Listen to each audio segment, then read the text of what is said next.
Hello enemy lovers, স্বাগত আপনাকে enemy sagas চ্যানেলে। আর আজকে আমরা এক্সপ্লেন করব খুব ফেমাস একটা অ্যানিমি টোকিও ঘুলের ব্যাপারে। আসলে এইটা নিয়ে আসার পেছনে একটা কারণ আছে, কারণ আমারই একজন সাবস্ক্রাইবার সে আমাকে কমেন্ট করেছিল টোকিও ঘুলের ব্যাপারে। তো আমি টোকিও ঘুল দেখি এবং সেটা দেখে আমার সত্যি খুব মারাত্মক একটা অ্যানিমি লেগেছে। তাই আমি ভাবলাম যে চলো তোমাদের সাথেও শেয়ার করা যাক, তাই এই অ্যানিমিটা নিয়ে এলাম। আর সিরিয়াসলি মারাত্মক একটা অ্যানিমি এটা। তো চলো আজকে আমরা এই নতুন সিরিজটা নিয়ে শুরু করি, টোকিও ঘুল সিজন 1 এপিসোড 1 দিয়ে। তো গল্পটা শুরু করার আগে আমি তোমাদেরকে কিছু বলে দিই যাতে তোমরা এই গল্পটা খুব ভালোভাবে বুঝতে পারো।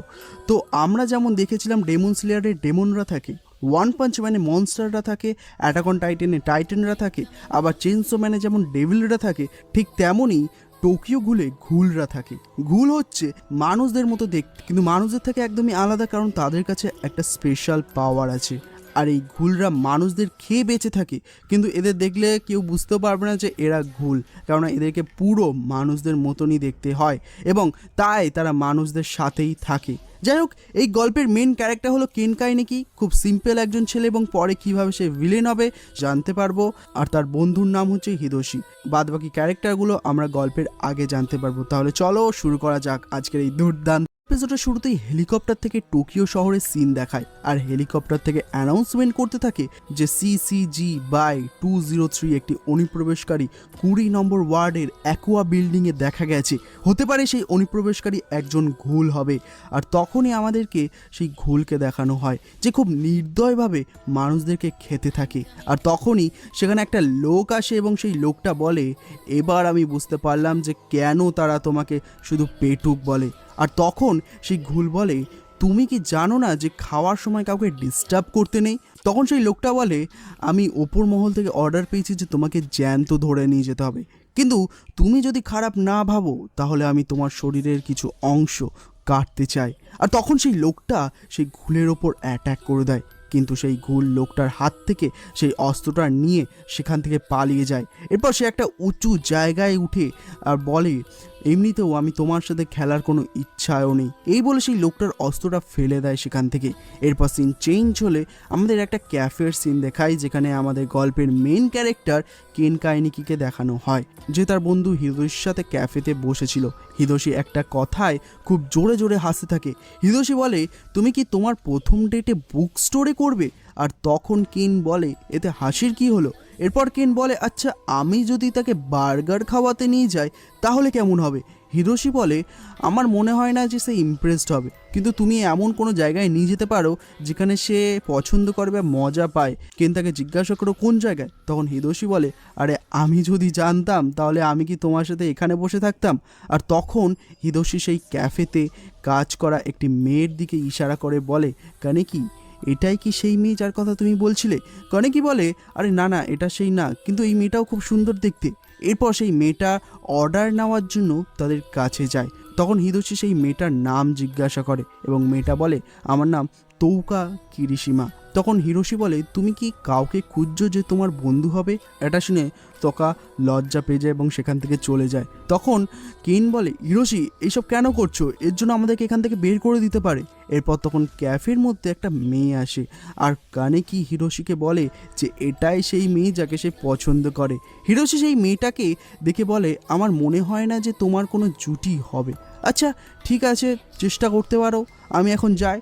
হিরোশি কানেকিকে অনেক গুড লাক দিয়ে সেখান থেকে চলে যায়। এরপর কিছুক্ষণ পর কেন সেই মেয়েটার দিকে দেখতে থাকে, আর মেয়েটাও কেনকে দেখে হাসতে থাকে। এরপর সিন চেঞ্জ হলে আমাদের আবারও হিরোশিকে দেখানো হয়। হিরোশি বলে, আমি ভাবিনি যে তোমার সাথে ডেটে যাওয়ার জন্য রাজি হয়ে যাবে সে। তখন কানেকি বলে, রবিবার আমরা বুক স্টোরে যাওয়ার জন্য প্ল্যান করেছি। তখন হিরোশি বলে, আমার মনে হয় না যে বুক স্টোরে ডেটের জন্য ভালো হবে, কিন্তু তবুও ঠিক আছে, আমার তরফ থেকে গুড লাক কানেকি। অন্যদিকে আমাদের একজন পুলিশ অফিসারকে দেখানো হয়, আর সেই পুলিশ অফিসার একটা লাশকে দেখে বলে, ঘুষ জানোয়ারদের থেকেও অনেক খারাপ হয়। এরপর সিন চেঞ্জ হলে আমাদের কানেকি এবং সেই মেয়েটাকে দেখানো হয় যার নাম রিজে। তারা দুজন বসে কোনো এক বইয়ের লেখকের ব্যাপারে কথা বলতে থাকে, আর সেই কথা বলতে বলতে কানেকি হঠাৎ করে কাশি চলে আসে এবং রিজে তাকে বলে, কানেকি তুমি কি ঠিক আছো? কানেকি বলে, হ্যাঁ আমি ঠিক আছি, কিন্তু তুমি কিছু খাচ্ছ না কেন? তোমার কি কোনো সমস্যা হচ্ছে? তখন রিজে বলে, আরে না না, আমি আসলে ডায়েটে আছি। এরপর তারা সেখান থেকে বাইরে চলে আসে আর রিজে কানেকিকে বলে যে আমি সেই জায়গায় থাকি যে জায়গায় ঘুলসে দেখা গিয়েছিল। কানেকি বলে, আরে ভয় পেও না, আমি তোমাকে তোমার বাড়ির দিকে ছেড়ে দিচ্ছি। এরপর তারা দুজন কথা বলতে বলতে সেখান থেকে যেতে থাকে আর দুজনই দুজনের ব্যাপারে আরও কিছু জানতে থাকে। আর তখনই একটা গলির কাছে এসে রিজে বলে, কানেকি আমার ঘর এই দিকে। এরপর কানেকি আর রিজে সেই শুনসান গলির দিকে যেতে থাকে। আর তখন আমাদের তকা কিরিশিমাকেও দেখানো হয় আর সে কানেকি আর রিজাকে সেই গলিতে যেতে দেখে। এরপর আমাদের আবার কানেকি আর রিজেকে দেখানো হয়। রিজে বলে, আমরা চলে এসেছি। আর তখন কানেকি বলে, রিজে আমরা কি আবার দেখা করতে পারবো? রিজে বলে, আমাদের বইয়ের ব্যাপারে একই ইন্টারেস্ট আর আমাদের বয়সও সমান, আরও অনেক কিছু আছে যেগুলো আমাদের সিমিলার। আর এই বলে রিজে কানেকির অনেক কাছে চলে যায় আর তারপর সে বলে, কানেকি আমি তোমাকে পছন্দ করি। আর তখন হঠাৎ করে কানেকি কিছু অনুভব করতে পারে আর যখন সে দেখে তখন তো সে পুরো অবাক হয়ে যায়, কেননা রিজে তার কাঁধে পুরো কামড়ে দিয়েছিল। কানেকি কিছুই বুঝতে পারে না আর রিজে বলে, সত্যি তোমার রক্তের টেস্ট অনেক ভালো। এরপর রিজে বলে, বই ছাড়াও আমার যেটা সব থেকে ভালো লাগে সেটা হচ্ছে মানুষদের খাওয়া আর তাদেরকে এই ভয়ের মুখটা দেখা। আর তখন কানেকি সেখান থেকে পালানোর চেষ্টা করে, কিন্তু রিজে তাকে ধরে নেয় আর তাকে মারার জন্য এগোতে থাকে। আর তখনই রিজের গায়ে কনস্ট্রাকশনের কিছু রড এসে পড়ে এবং সেখানেই রিজে মারা যায়। আর কানেকি তার চোখের সামনে সেই সব দেখতে থাকে। এরপর সিন চেঞ্জ হলে আমাদের কানেকিকে দেখানো হয় আর সে একদম আলাদা একটা জায়গায় ছিল। কানেকি বলে, আমার মনে হচ্ছিল যে আমি রিজের সাথে ডেটে এসেছি, কিন্তু এটা কোন জায়গা? আমি কি মারা গেছি? আর সেই সময় আমরা কারোর আওয়াজ শুনতে পাই আর সেই লোকটা বলে, তাড়াতাড়ি অর্গান ট্রান্সপ্লান্টের ব্যবস্থা করো। আর তার কিছুক্ষণের পর কানেকির জ্ঞান ফিরে আসে আর কানেকির একটা চোখ লাল কালো হয়ে গেছিল। আর এই ধরনের চোখকে কাকুগান বলা হয়।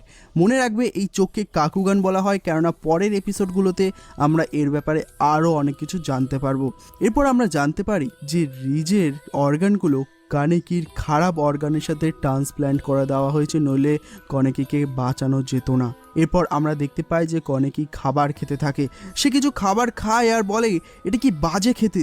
তখন সেখানে ডক্টর আসে আর সে কানেকিকে দেখে বলে, আমি শুনলাম যে তুমি কিছু খাচ্ছ না, তবে ভয়ের কিছু নেই, তুমি খুব তাড়াতাড়ি সুস্থ হয়ে যাবে। কানেকি বলে, আমি খাবারের স্বাদ পাচ্ছি না, যখনই আমি কিছু খাই তখনই একটা অদ্ভুত স্বাদ পাই। তখন ডাক্তার বলে, তুমি অনেক দিন ধরে বিছানায় আছো তাই এরকম মনে হচ্ছে, কিছুদিন পর এটা আপনা আপনি ঠিক হয়ে যাবে, চিন্তার কোনো কারণ নেই।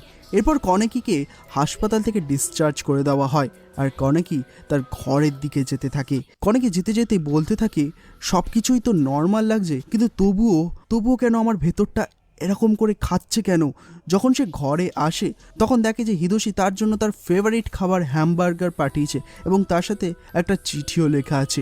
এরপর সে ঘরের ভেতরে ঢোকে এবং টিভি চালিয়ে বসে যায় আর তার সাথে ঘটা সমস্ত ঘটনার ব্যাপারে সে ভাবতে থাকে।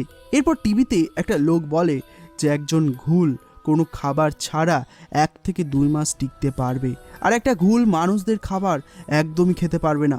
মানুষদের খাবার বলতে যেমন শাক সবজি মাছ মাংস, মানে সমস্ত কিছু, যে সমস্ত নর্মাল খাবার মানুষরা খেতে পারে সেই সমস্ত কিছু কিন্তু ঘুলরা খেতে পারবে না। তারা শুধু মানুষদের মাংসই খেতে পারবে আর তারা মানুষদের থেকে একদমই আলাদা হয়। আর এই সব শুনে কানেকি একদমই ঘাবড়ে যায়, কেননা তার সাথেও ঠিক এমনটাই হচ্ছিল। এরপর কানেকি রান্নাঘরে গিয়ে একটা বার্গার নিয়ে সেটা খাওয়ার চেষ্টা করে, কিন্তু সে খেতে পাচ্ছিল না। সেই কারণে কানেকি সেই বার্গারটাকে জোর জবস্তি করে খায় আর তার সঙ্গে সঙ্গে সেটা বমি হয়ে বের হয়ে যায়, যেটা দেখে কানেকি অনেক ভয় পেয়ে যায়। আর সেই কারণে সেখানে থাকা সমস্ত খাবার সে খেতে থাকে, কিন্তু তবুও তার খাবার আবার বমি হয়ে বের হয়ে যায়। এরপর কানেকি হিদোশির পাঠানো হ্যামবার্গার খায়, যেটা সব থেকে ফেভারিট খাবার ছিল তার, কিন্তু সেটাও সে খেতে পারে না। এরপর সিন চেঞ্জ হলে আমাদের হিদোশিকে দেখানো হয় যে কানেকিকে বারবার কল করতে থাকে। তখন সেখানে বসে থাকা একজন হিদোশিকে জিজ্ঞাসা করে, সে কি তোমার বন্ধু? হিদোশি বলে, হ্যাঁ সে আমার বন্ধু, আর সে আজকেই হসপিটাল থেকে ডিসচার্জ হয়েছে, কিন্তু সে আমার ফোন ধরছে না কেন বুঝতে পারছি না। তখন সেই লোকটা বলে, আমি যদি তোমার জায়গায় থাকতাম তাহলে আমি কবে বন্ধুত্ব ভেঙে দিতাম। তখন হিদোশি বলে, কানেকি আমার ছোটোবেলাকার বন্ধু, একদম বেস্ট ফ্রেন্ড। এরপর সিন চেঞ্জ হলে আমাদের আবার কানেকিকে দেখানো হয় যে নিজের মন শান্ত করার জন্য বাইরে একটু হাঁটতে বের হয়, কিন্তু তখন কানেকি নিজের কন্ট্রোল হারাতে থাকে মানুষদের দেখে, কেননা মানুষদের দেখে তার খেতে ইচ্ছা করে। আর তখনই কানেকি বাড়ির দিকে দৌড়াতে থাকে যাতে সে কারোর ক্ষতি না করে দেয়।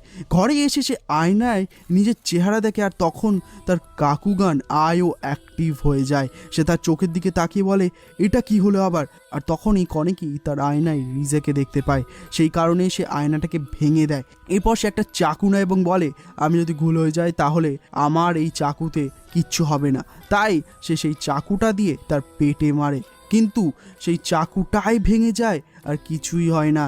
এরপর সিন চেঞ্জ হলে কানেকি বলে, মানুষদেরকে মারো আর তাদের মাংস খাও। কানেকি খিদের জ্বালায় নিজের কাছ থেকে নিজের কন্ট্রোলই হারিয়ে ফেলছিল, এবং এখন কানেকি অর্ধেক ঘুল আর অর্ধেক মানুষ হয়ে গেছে।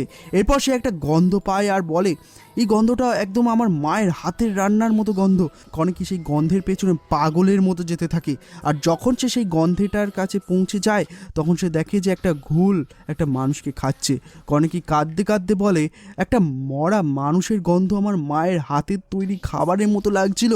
আর তখন সেই ঘুল বলে, আচ্ছা তুমি কি একজন ঘুল? আমি তোমাকে বেশি খাবার দিতে পারবো না, কিন্তু কেননা আমিও অনেক দিন ধরে না খেয়ে আছি, কিন্তু তুমি এই ছোট টুকরোটা রাখতে পারো। এরপর আরেকজন ঘুল এসে সেই ঘুলটার মাথায় উড়িয়ে দেয় আর বলে, এটা আমার এলাকা। এরপর সে কানেকির দিকে তাকিয়ে বলে, তোমার কাছে শুধুমাত্র একটা চোখই কাকুগান আছে, এটা অনেকই অদ্ভুত। এই বলে সে কানেকিকে মারতে থাকে, আর সে বলে, তোমার সাহস কী করে হয় আমার এই এলাকাতে আসার? কানেকি বলে, আমি এইসব কিছু জানি না, আমি শুধু এখানে এমনি হাঁটতে বেরিয়েছিলাম। আর এরপর সেখানে আরও একটা ঘুল চলে আসে, আর সেটা ছিল তকা কিরিশিমা, যাকে আমরা ক্যাফেতে দেখেছিলাম। তকা বলে, এই এলাকা তোমার কবে থেকে হয়ে গেল নিশিও? ভুলে যেও না এটা রিজের এলাকা ছিল। তখন নিশিও বলে, আমি জানি যে সেই পাগল মেয়েটা মারা গেছে। এরপর তারা একে অপরকে অ্যাটাক করে দেয়। তকা নিশিওকে অনেক বেশি আহত করে দেয়, তাই নিশিও সেখান থেকে পালিয়ে যায়। তখন তকা সেই লাশটার হাত তুলে বলে, তোমার এটা লাগবে? কানেকি বলে, না আমি একজন মানুষ, তাই আমি একদমই এইগুলো খেতে পারবো না।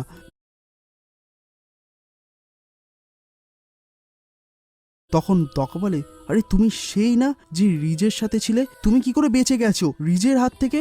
তখন তকা আবার তাকে সেই হাতটা খেতে বলে। কানেকি বলে, আমি যদি এটা খাই তাহলে আমি আর মানুষ থাকবো না। তকা বলে, বেঁচে থাকার জন্য তোমাকে তো এটা খেতেই হবে। এই বলে তকা মাংসের একটা টুকরো কানেকির মুখে ঢুকিয়ে দেয়, আর এখানেই প্রথম এপিসোড শেষ হয়ে যায়।